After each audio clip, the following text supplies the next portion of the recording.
உங்களுக்கு பார்க்க எப்படி இருக்குது? நீங்கள் டான்ஸ்லாம் ஆடிருக்கீங்களா? அதுதான் வியானோட உண்மையான கேரக்டரா இல்லை உண்மையிலே கொஞ்சம் மெச்சூர்டாக இருப்பாப்புல அப்படிங்கிறீங்க? ப்ரோ அவன் செம மெச்சூர்டு ப்ரோ. ஆக்சுவலாக வியானா என்கிட்ட ரொம்ப தெளிவாக பேசுவாங்க. உள்ள வந்து சில கியூட்னஸ்லாம் மட்டும் கொஞ்சம் கம்மி பண்ணிட்டீங்கன்னா இன்னும் கொஞ்சம் ரொம்ப சூப்பராக இருக்கும். அப்பப்போ அவங்க அது மாதிரி பண்ணுவாங்க, லைக் கியூட்டா அப்படின்னு இருக்குன்னு நினச்சிட்டு பண்ணுவாங்க போல. முதல்ல பிக் பாஸ் 9 இந்த வாட்டி எப்படி இருக்கு? சீசன் எப்படி இருக்கு? கத்திட்டே இருக்காங்க, சண்டை போட. இந்த பாருலாம் வந்து இவங்க பேசுறத கேட்கணுமா, ஆனால் மற்றவங்க பேசுறத இந்த அம்மா கேட்க மாட்டாங்களாம். HSO சாப்பிட்டா கானா ஈஸியாக வந்துடும் அப்படி. அது ரொம்ப கேவலமான வார்த்தைங்க. யாருங்க அவர் அப்படி சொல்லுறதுக்கு? தான் பெரிய ஆளு. அவர் வந்து வேற ஒரு விஷயத்துல அவர் வந்து தன்னைத்தான் பெரிய ஆளுன்னு நினைச்சிட்டு ஒரு சில விஷயம் பண்றாரு. அது அப்படி இருக்கக்கூடாது.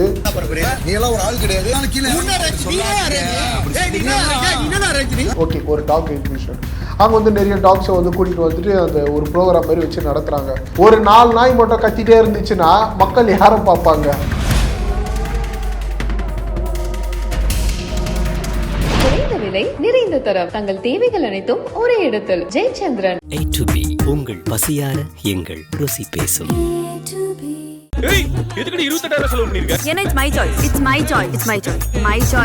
நெட்ஃப்ளிக்ஸ் பார்க்குற எல்லாரும் வணக்கம். நான் ரஜிராத் தெமோன். ஸோ இன்னைக்கு நான் கூட வந்து பெங்காலி ஸ்வீட் அப்படிங்கிற ஒரு ஆல்பம் சாங் எடுத்த ஸ்வீட்டஸ்ட் பர்சன்ஸ் ஒரு 3 பேர் தான் இருக்கிறாங்கன்னு நினைக்கிறேன். வணக்கம்ங்க. வணக்கம் வணக்கம் வணக்கம். எப்படி இருக்கிறீங்க? சூப்பராக இருக்கும். எப்படி இருக்கீங்க தலைவர்? எப்படி இருக்கீங்க? ஓகே. உண்மைக்குமே எல்லாரும் ஒவ்வொருத்தரும் ஒவ்வொரு ரகத்தில் இருக்கிறீங்க பார்க்கும்போது. அப்படியே இந்த எனக்கு பார்க்கறது இந்த துணி கடையில் மாடல்ஸ் உட்கார வச்சுருப்பாங்கல்ல, அந்த மாதிரி ரகரகமாக உட்காந்துருக்கீங்க 3 பேருமே. சரி, ஃபஸ்ட்டு ராணவ் ப்ரோலேருந்து ஆரம்பிக்கலாம். பெங்காலி ஸ்வீட்ஸ் ரொம்ப ஸ்வீட்டாக இருந்துச்சு. ரொம்ப நாள் ஆளே பார்க்க முடியல. ராணவ் ப்ரோ எங்கே இருந்தீங்க? ப்ரோ ஒர்க்கு அதுக்கப்புறம் அப்படியே பார்க்க முடியலையா சொல்றீங்க? ஆமாம், அதாவது எங்கள் இதில் பார்க்க முடியல, எங்கள் வட்டாரத்தில் பார்க்க முடியலன்னு கேட்குறேன். நான் எங்கே என்ன பண்ணிக்கிட்டு இருக்கீங்க ப்ரோ? ராணவ் ஒரு கிளாஸ் போயிட்டு இருக்கேன் ப்ரோ. நான் மைம் கோபியானா கிட்ட வந்து ஆக்டிங் கிளாஸ் போயிட்டு இருக்கேன் நான். ஸோ அவர் ஒரு மாதிரி இவர் கூட தான் போனேன் நான். இவர் தான் என்னை இன்ட்ரோ பண்ணார் மைம் கோபியானா கிட்ட. ஸோ அப்படி போகும்போது டேய் உங்ககிட்ட ஒரு ஸ்பார்க் இருக்கு, நீ கிளாஸ்க்கு வான்னு சொல்லிட்டு, அதாவது இந்த யூனிவர்ஸ் வந்து நம்ம டிசைட் பண்ணுறதை தாண்டி அது ஒன்று டிசைட் பண்ணும், நீ ஒரு நல்ல இடத்துக்கு போகணும் அப்படின்னு சொல்லிட்டு. ஸோ அந்த மாதிரி அவரே கூப்பிட்டு நம்ம உள்ளே வர வச்சு ஸோ ட்ரைனிங் ஒரு மாதிரி கொடுத்துட்டு இருக்காரு எனக்கு. ஸோ அழகாக அது ஒரு மாதிரி சூப்பராக போயிட்டு இருக்குது. ஸோ கரெக்டான அந்த ஆப்பர்ச்சுனிட்டி வரும்போது கரெக்டாக யூஸ் பண்ணிட்டு நம்ம அதை யூட்டிலைஸ் பண்ணுறதுக்காக அப்படியே ஒர்க் அவுட் பண்ணிட்டு எல்லாமே பண்ணிட்டு இருக்கேன் நான். பிக் பாஸ் சீசன் 9 உங்களும் உள்ள தானே இருக்கிறாப்புல, வியானா அவங்களும் உள்ள தானே இருக்கிறீங்க. அந்த கையை முறுக்கிட்டாப்புல, தொடைய தட்டிட்டாப்புல, அவ்வளோதான். சரி, முதல்ல பிக் பாஸ் 9 இந்த வாட்டி எப்படி இருக்கு? சீசன் எப்படி இருக்கு? இது ஒரு மாதிரியான ஒரு ஃப்ளேவரில் இருக்கு நான் சொல்லுவேன் நான். என்ன ஃப்ளேவர்ல இருக்கு? அதாவது லேஸ் பேக்கெட்டில் டேங்கி ஃப்ளேவர் இருக்கும், க்ரீம் அண்ட் ஆனியன் இருக்கும், சால்ட்டட்னு இருக்கும், அப்படி இன்னொன்று வந்து வேற என்ன ஆரஞ்சு இல்லைன்னா இந்த ஸ்வீட் சில்லிஸ்னு ஒன்று இருக்கும். இந்த மாதிரி இது ஒரு மாதிரியான ஒரு ஃப்ளேவர். அதாவது சீசன் 1லேருந்து நம்ம 9 வரைக்கும் பார்த்துருப்போம். நம்ம ஒரு சீசன் 8 வரைக்கும் ஒரு டிஃப்ரெண்டான ஒரு சீசன் தான். இந்த மாதிரி அந்த சீசன் இல்லைடா, இது ஒரு மாதிரியான ஒரு ஃப்ளேவரான ஒரு சீசன் சொல்லுவாங்க. இது ஒரு சீசன் ஒரு ஃப்ளேவரில் இருக்கும். சீசன் 9 வந்து ஒரு ஃப்ளேவரில் இருக்குது. ஓகே, இப்போ லேஸ் பாக்கெட் எடுத்தா நீங்கள் சொன்னீங்களா இவ்வளோ சீசன் இருக்குன்னு, அதில் ஒரு சீசன் தான் அவருக்கு பிடிக்கும். சில சீசன் அது பிளாப் சீசன் சொல்லி யாருமே அது வாங்கவே மாட்டாங்க. கடையில் அது ஒரு ரேக் தொங்கிக்கிட்டே இருக்கும். இப்படி கிடையாது, இவர் சொன்ன சீசன் அது ஓகே. ஆனால் அந்த லேஸ் பாக்கெட்டில் காத்துன்னு இருக்கும், பட்டு வச்சா பொட்டுன்னு போயிடும். அப்படிதான் இருக்குது. உங்களுக்கு பிடிச்சிருக்கா தலைவர்? ப்ரோ சுத்தமாக இல்லை ப்ரோ. ஏன் ப்ரோ சும்மா கத்திட்டே இருக்காங்க ப்ரோ. சும்மா ஒரு என்டர்டைன் பண்ணுறது இல்லை. இப்போ சாண்டி சார் அவங்களாம் இருந்த டைமில் வந்து பார்த்தீங்கன்னா ஒரு என்ன சொன்னால் ஒரு மினி ஒரு வெப் சீரிஸ் மாதிரி அது ஒவ்வொரு நாளும் இந்த மாதிரி போயிட்டே இருக்கும். அவங்களே காமெடி பண்ணுவாங்க, பாட்டு எழுதி டான்ஸ் ஆடுவாங்க, செம்மையாக இருக்கும் ஒரு என்ஜாய்மெண்ட்டு. ப்ளஸ் சேரன் சார் இருந்தார், லாஸ்லி எல்லாம் சும்மா அந்த எமோஷனாக இருந்தது. எல்லாமே செம்ம ஜாலி. அந்த டீம் ஆடியோ ஃபன்னு. இவங்களோட சீசனும் கொஞ்சம் ஜாலியாக இருக்கும். இவங்களாம் கத்திட்டே இருக்காங்க, சண்டை போட. இந்த பாருலாம் வந்து அவங்களாம் வேணாண்ணா, அதுவும் நான் சொல்ல விரும்பல. எதுக்கு கத்துறாங்க, எதுக்கு அந்த கண்டென்ட் எடுக்கிறாங்க, எல்லாத்துக்கும் சண்டை. நான் தான் ஃபர்ஸ்ட்டு இவங்க பேசுறத கேட்கணுமா, ஆனால் மற்றவங்க பேசுறத இந்த மாதிரி கேட்க மாட்டாங்களாம். அந்த மாதிரி சும்மா கத்திட்டே இருக்கும். வாய்ஸு அந்த அவங்களோட வாய்ஸ் அங்கே அதிகமாக இருக்கிறதுனால ப்ரோமோவில் போட்டு அடிக்கிறாங்க.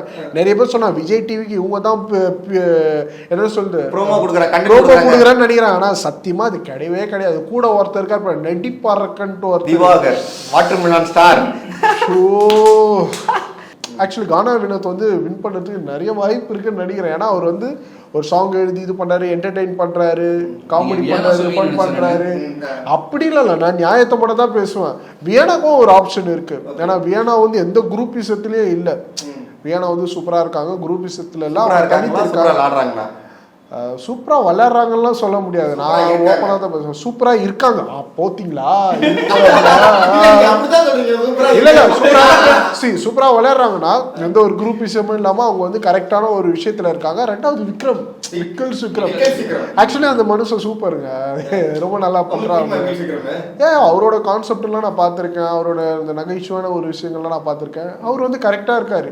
எந்த இடத்துல வந்து உண்மையா சொல்லணும்னா அவரை வந்து காட்டும் போது தான் அப்பாடா கொஞ்ச நேரம் அந்த கத்துற சத்தம் இல்லாம நிம்மதியா இருக்கா. அவர் அழகா ஹேண்டில் பண்றாரு.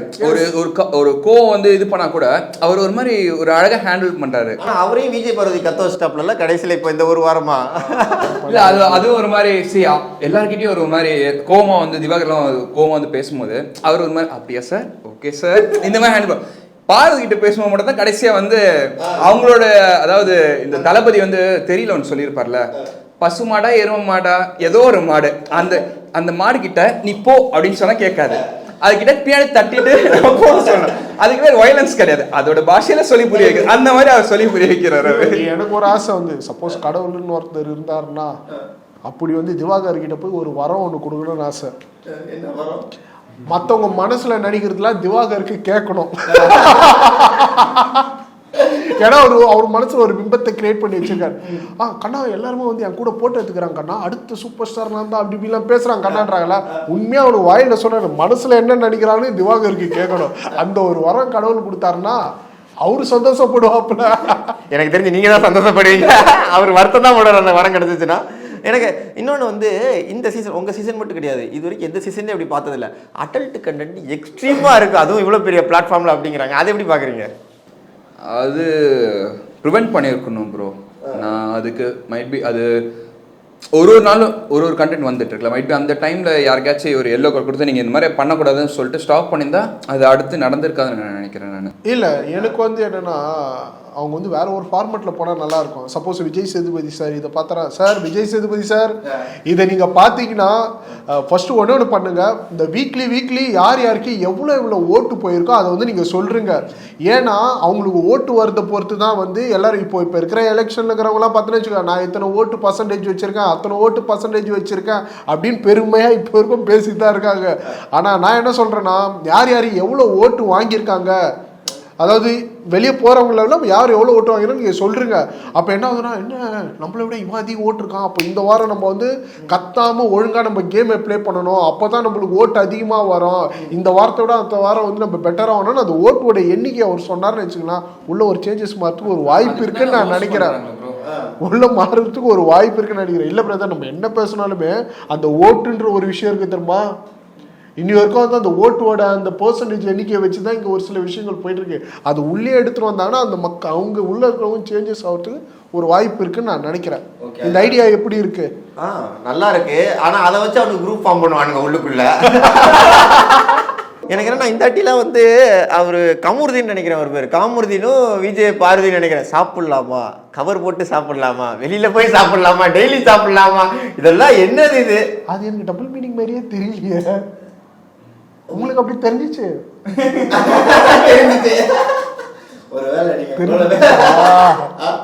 உங்களுக்கு யார் ஃபைனல் வருவா, கப்படிப்பா நினைக்கிறீங்க? எனக்கு வந்து கானா வினோத் வரத்துக்கு நிறைய வாய்ப்பு இருக்கு. கானா வினோத் கண்டிப்பா வின் பண்ணுவார்னு ஒரு நம்பிக்கை இருக்கு. பிளஸ் வந்து எங்க வந்து அவர் வின் பண்ணுவாருன்ற ஒரு விஷயம் வந்துச்சுன்னா, இந்த திவாகர் ஒரு ஸ்டேட்மெண்ட் ஒன்று விட்டுருப்பாரு, எச்எஸ்ஓர் சாப்பிட்டா கானா ஈஸியாக வந்துடும் அப்படி. அது ரொம்ப கேவலமான வார்த்தைங்க. யாருங்க அவர் அப்படி சொல்லுறதுக்கு? அப்படிலாம் பேசக்கூடாதுங்க, அதுவும் ஒரு கலைங்க. அவர் கிட்டத்தட்ட ஒரு 20 வருஷம் எக்ஸ்பீரியன்ஸ் இருக்கு. அவரை போயிட்டு உன் தகுதி என்ன, என் தகுதி என்ன, ஸோ அதெல்லாம் அந்த இடத்துல தான் திவாகர், அந்த இடத்துல தான் வந்து அவர் உயர்ந்தார், கானா வினோத் வந்து உயர்ந்தார். சத்தியமாக சொன்னால் இந்த வருஷம் டைட்டில் அவர் அடிக்கிறதுக்கு நிறைய வாய்ப்பு இருக்கு. ஓகே, உங்களுக்கு யார் ராணா ப்ரோ? யார் வின் பண்ணுவாங்க? எனக்கு விக்கல்ஸ் விக்ரம், சபரி, அதுக்கப்புறம் வேற யார் இருக்கா? வியானா எனக்கு தெரிஞ்சு ஃபைனலிஸ்ட் வருவாங்க. ஏன்னா ஸ்டார்டிங்கில் அவங்க வந்த போஸ்டில் ஒரு மாதிரி ஒரு எப்படி சொல்கிறது, ஒரு அடிச்சிட்டு இருந்தாங்க வியானா. அதுக்கப்புறம் அவங்க வீக்லி போக போக அவங்க பயங்கரம் டெவலப் ஆகிட்டு என் ஃப்ரெண்ட்ஸ்லாம் எனக்கு அமுச்சு விட்டு இவங்க ஃபைனல்ஸ் வரைக்கும் போயிடுவாங்க, நல்லா தெளிவாக பேசுகிறாங்க, எங்கெங்கே பேசணுமோ கரெக்டாக அவங்க பேசுகிறாங்க, அப்போல்லாம் பேசிகிட்டு இருந்தாங்க. ஸோ அதனால் அவங்க ஃபைனல்ஸ் போக நிறைய வாய்ப்பு இருக்குது அவங்களுக்கு. வியானா இருக்கிறாங்கல்ல, ஸோ உங்களுக்கு தெரியும்ல, அவங்க கூட பழகிருப்பீங்க, இதெல்லாம் பேசியிருப்பீங்க. எனக்கு என்னென்னா வியானா உள்ளே போகிறதுக்கு முன்னாடி எல்லாருக்குமே ஒரே ஒரு விஷயம் தான் வியானா பற்றி இருந்துச்சு. என்ன அப்படின்னா, சொல்லுங்க அப்படின்ற மாதிரி வியானா ஒரு மாதிரி பேசுகிறாங்கல்ல, வியானாவோட கேரக்டரே அதானா இல்லை அங்கே போகிறதுனால நடிக்கிறாப்லையா? இல்லை, அப்பப்போ அவங்க அது மாதிரி பண்ணுவாங்க, லைக் க்யூட்டாக அப்படின்னு இருக்குன்னு நினச்சிட்டு பண்ணுவாங்க போல். ஸோ லைக் செட்ஸ்லேயும் அந்த மாதிரி பண்ணி பார்த்துருக்கேன், முன்னாடி டான்ஸ் ப்ராக்டிஸ்லேயும் பார்த்துருக்கேன் நான். கேட்டிங்களா? ஒரு பேசுறது ஒரு 5 செகண்ட் பேசுங்க. அதான் பண்ணி பார்த்துருக்கேன், மேபி அதான் ஒரிஜினல் கேரக்டர் நினைக்கிறேன், தெரியல எனக்கு கரெக்டாக. ஓகே, உங்களுக்கு பார்க்க எப்படி இருக்குது? நீங்கள் டான்ஸ்லாம் ஆடிருக்கீங்களா? அதுதான் வியானாவோட உண்மையான கேரக்டரா இல்லை உண்மையிலே கொஞ்சம் மெச்சூர்டாக இருப்பாப்புல அப்படிங்கிறீங்க? ப்ரோ அவங்க செம மெச்சூர்டு ப்ரோ. ஆக்சுவலாக வியானா என்கிட்ட ரொம்ப தெளிவாக பேசுவாங்க. சினிமா பற்றி நாங்கள் 2 பேர் பேசும்போதுனா அவங்க எனக்கு இந்த படம் என்னோட அவங்க ஒரு மாதிரி அட்வான்ஸ்டாகவே ஒரு மாதிரி இந்த படம் சஜஸ்ட் பண்ணுவாங்க, எனக்கு அந்த படம் பாருங்கள், படம் பண்ணால் இப்படி தான் இருக்கணும், நம்ம நல்ல ஒரு டீம் செட் பண்ணி ஒரு சூப்பராக பண்ணுவார். ஆனால் இவங்க இப்படி ஒரு மாதிரி ஹெல்த்தியாக இருக்கும் எனக்கு அவங்களுக்கு கான்வர்சேஷன். மைட் பி இந்த க்யூட்டாக பண்ணுற விஷயம் மைட் பி அந்த தருணத்தில் அவங்க க்யூட்டாக ஃபீல் பண்ணியிருப்பாங்க, அதனால தான் அவங்க அந்த மாதிரி ஃபீல் பண்ணுறாங்க. இல்லை, அவங்க வந்து ரியல் கேரக்டர் அப்படி தான். இப்போ என்னோட ஃப்ரெண்ட்ஸு கூட நிறைய பேர் வந்து கால் பண்ணி கேட்டாங்க, என்னடா வியானா வந்து கிரிஞ்சி மாதிரி பண்ணுது, என் ஃபேமிலியில் ரொம்ப கிரிஞ்சாக பண்ணுது அப்படின்லாம் நிறைய பேர் சொன்னாங்க. இல்லை, வியானாவோட ஒரிஜினல் அப்படி தான், ரியாலிட்டியை. அப்படியா? ஆமாம். வியானா இப்போ பிக் பாஸ்ல ஒரு வாய்ஸ் எடுத்து பேசுகிறாங்கல்ல, அந்த வாய்ஸ் தான் சேம் சத்தியமாக சொல்கிறேன், சேம். ஏன்னா நிறைய பேர் வந்து அதை தான் என்கிட்ட கேட்டாங்க, என்னடா அந்த பொண்ணு இப்படி பண்ணுது அப்படின்னு. ரியல் கேரக்டரே வியானா அது அப்படி தான். அப்போ வந்து அவங்க பிக் பாஸ் உள்ள போகிறாங்கன்னு எங்களுக்கு முன்னாடி தெரியும். தெரிஞ்சதுக்கு அப்புறம் வந்து கலாய்ச்சிட்டு இருக்கோம், வச்சு ஃபன் பண்ணுறோம். அவ்வளோ Victor sir, Dhoni Victor sir, அப்புறம் எனக்கு கோபம் வந்துடும் பார்த்துக்குங்க.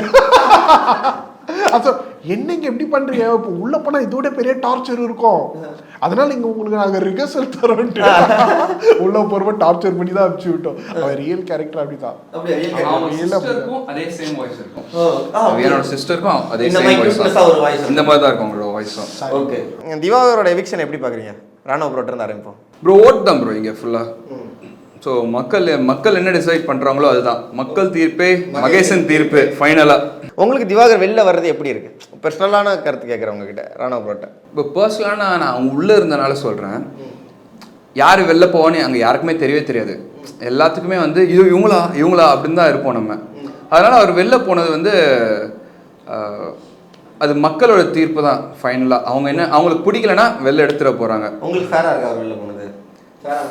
ப்ரோ கண்டிப்பாக ப்ரோ, ஆல்மோஸ்ட் இவ்வளோ பேர் டிசைட் பண்ணி வச்சுருக்காங்கல்ல, அது எப்படி ஃபேர் அன்ஃபேரான்னு சொல்ல முடியாது.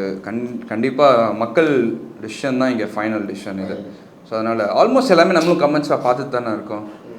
ஸோ ஒரு கேம் தானே ப்ரோ இது, நம்ம ஹோல் லைஃப் கிடையாதுல்ல, அந்த ஒரு கேமில் அவர் வெளில வந்துட்டார். ஸோ அதனால் செல் தான். ஒரு விஷயம் இருக்குது ப்ரோ, என்னன்னா நான் வந்து எல்லாமே சமம்னு பார்ப்பேன்.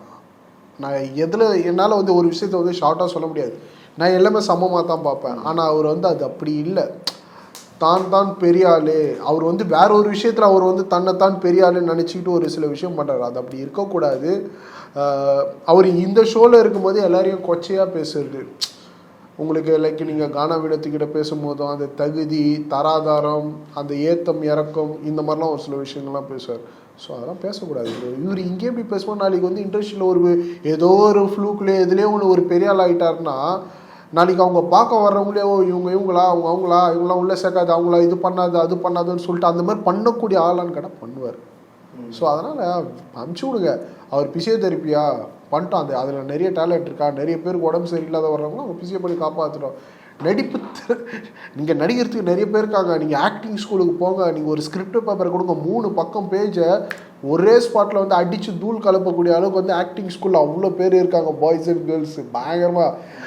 சும்மா ஆனால் வந்து யாரோ ஒருத்தங்க, அதாவது Rajini sir, Vijay sir, Kamal sir, இவங்க பண்ண அந்த ஒரு ஆக்டிங் எடுத்துகிட்டு வந்து இவங்க ரீக்ரியேட் பண்ணி ஓஜின்னு இருந்து அது ஒன்று தான் ஓஜி, அதை எடுத்துகிட்டு வந்து பண்ணி அது இப்படி பண்ணுறதுலாம் வந்து ஆக்டிங் கிடையாது.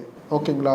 உதாரணத்துக்கு வந்து நம்ம ஏதாவது மனுஷங்களை சொல்ல முடியாது, ஒரு பெட் அனிமல், ஒரு அனிமல்ஸோட ஒரு எக்ஸிபிஷன் நடக்குது. ஓகே, ஒரு டாக் எக்ஸிபிஷன். அவங்க வந்து நிறைய டாக்ஸை வந்து கூட்டிகிட்டு வந்துட்டு அந்த ஒரு ப்ரோக்ராம் மாதிரி வச்சு நடத்துகிறாங்க. அதில் வந்து ஒரு 100கணக்கான நாய் இருக்குது. ஓகேவா? அதில் ஒரு 4 நாய் மட்டும் கத்திட்டே இருந்துச்சுன்னா மக்கள் யாரை பார்ப்பாங்க? அப்போ டேலண்ட்டாக அங்கே ஓடிட்டு வர்றது. ஸோ அந்த 4 நாள் எப்படி பண்ணாங்கன்னா மக்கள் வந்து ஷோ வந்து வித்தியாசமா பார்ப்பாங்க. நான் அதுக்கு உள்ளக்கிறவங்கள நான் சொல்ல, நான் உதாரணத்துக்கு தான் நான் சொன்னேன்.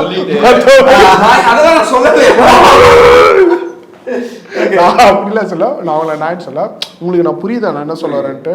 நான் வந்து உதாரணத்துக்கு நிறைய விஷயம் சொல்லியிருப்பேன்.